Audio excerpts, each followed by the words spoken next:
la famille, j'ai fait savoir, CEDEAO, ils sont censés lire texte ou pas. Ceux qui sont sortis ici, ils ont dit, tous les petits, que les petits ne peuvent pas être membres dans leur institution, que ça ne fait pas partie, tant qu'un président n'est pas démocratiquement élu, tu ne peux pas être membre de CEDEAO.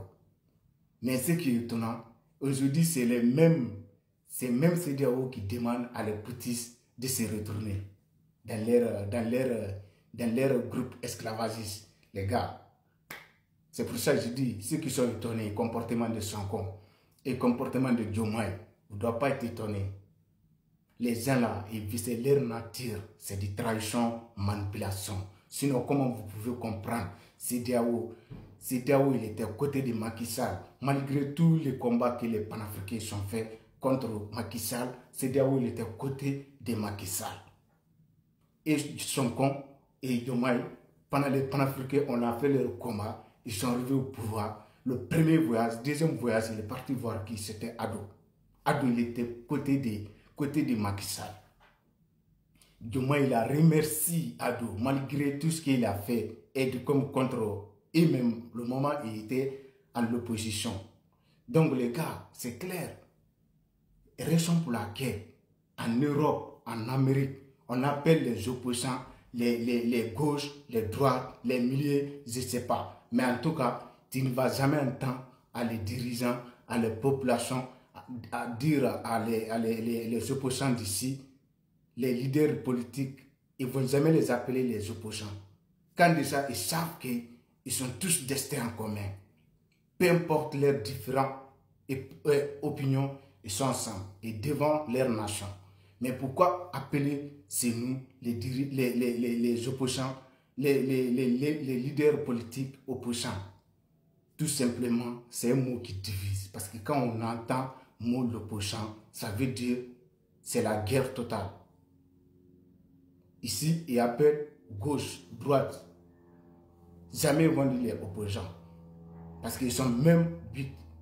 Donc les gars, c'est pour vous dire, CEDEAO, c'est une institution qui est là pour maintenir les Africains en esclavage, surtout pour combattre à tous les progrès révolutionnaires en Afrique. C'est ça, c'est de ça qu'il s'agit.